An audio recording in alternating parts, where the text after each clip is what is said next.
नमस्ते। अगर आपके बच्चे इन्हेलर इस्तेमाल करते हैं तो ये जानना कि इसे सही तरीके से कैसे देना है बहुत ज़रूरी है। और हाँ, ये थोड़ा मुश्किल लग सकता है, पर फिक्र मत कीजिए। इस गाइड में हम एक एक स्टेप को आराम से समझेंगे। देखिए, ऐसी चिंता होना तो बिल्कुल नॉर्मल है। हर कोई चाहता है कि दवा बच्चे के फेफड़ों तक पहुंचे जहां उसे काम करना है।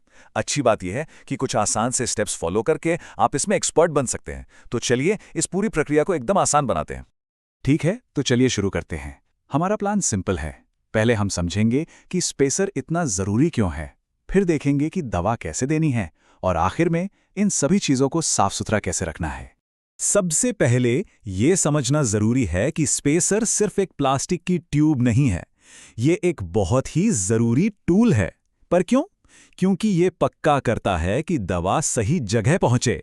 इसके बिना होता क्या है कि ज़्यादातर दवा बच्चे के मुंह या गले में ही रह जाती है, फेफड़ों तक पहुंच ही नहीं पाती।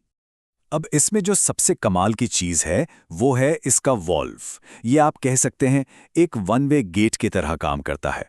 जैसे ही दवा स्प्रे होती है वो इस चेंबर में रुक जाती है, और वॉल्व ये पक्का करता है कि दवा बच्चे के सांस का इंतजार करे, और जब बच्चा सांस छोड़ता है तो दवा बाहर नहीं निकलती। है ना कमाल की चीज़? चलिए अब पहले प्रैक्टिकल स्टेप पर आते हैं, यानी एक नए इन्हेलर को, या जो काफ़ी समय से इस्तेमाल नहीं हुआ है, उसे तैयार करना। इसे प्राइमिंग कहते हैं, और इससे ये पक्का हो जाता है कि जब आप पहली डोज दें तो वो पूरी और सही मात्रा में हो। एक बात याद रखिएगा, प्राइमिंग के ये पफ्स डोज का हिस्सा नहीं है। ये सिर्फ इन्हेलर को तैयार करने के लिए हैं। तो जब भी इन्हेलर एकदम नया हो, एक हफ्ते से ज़्यादा इस्तेमाल ना हुआ हो, या कभी गिर गया हो, तो बस इसे अच्छे से हिलाएं और चेहरे से दूर हवा में 4 बार स्प्रे कर दें। तो अब आता है सबसे ज़रूरी हिस्सा।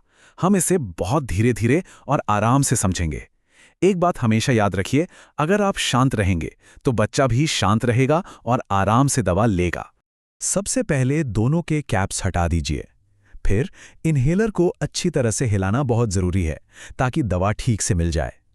इसके बाद इन्हेलर को स्पेसर में फिट करें और मास्क को उसके आगे लगा दें। देखिए, ये स्टेप सबसे ज़रूरी है।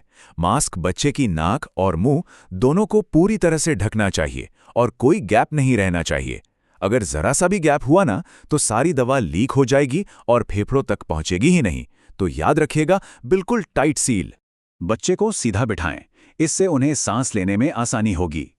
मास्क को चेहरे पर अच्छी तरह से लगाएं, उनसे सांस बाहर छोड़ने को कहें, और फिर इन्हेलर को सिर्फ एक बार दबाएं। एक पफ के लिए बस एक प्रेस। और अब आता है सबसे ज़रूरी हिस्सा। इन्हेलर दबाने के बाद मास्क को अपनी जगह पर ही रखना है और बच्चे को आराम से 10 बार सांस अंदर बाहर करने देना है। हर एक सांस दवा को फेफड़ों में और गहराई तक ले जाती है। हाँ, तो कभी कभी डॉक्टर एक से ज्यादा पफ लेने की सलाह देते हैं। अगर ऐसा है तो अगला स्टेप क्या होना चाहिए? ये बहुत बहुत ज़रूरी है। दूसरा पफ देने से पहले पूरे 1 मिनट का इंतज़ार करना है।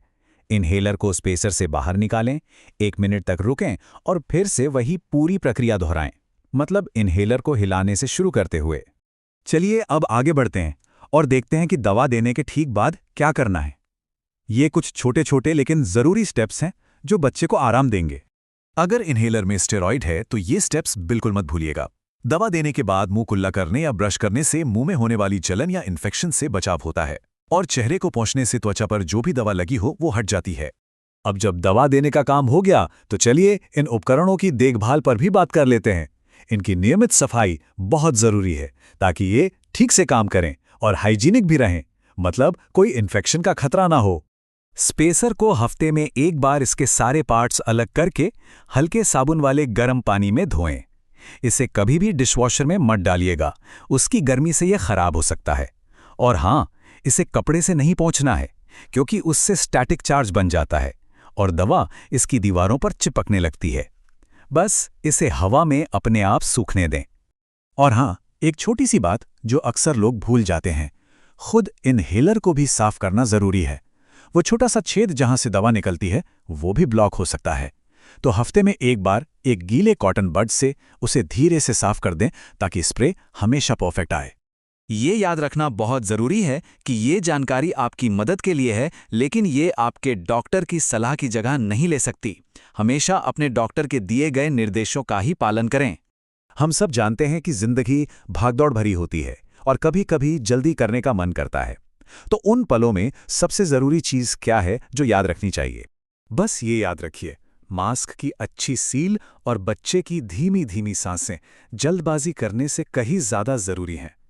थोड़ा सा सब्र दवा को असरदार बनाने में बहुत बड़ा फ़र्क ला सकता है। फिक्र ना करें, आप ये बिल्कुल कर सकते हैं।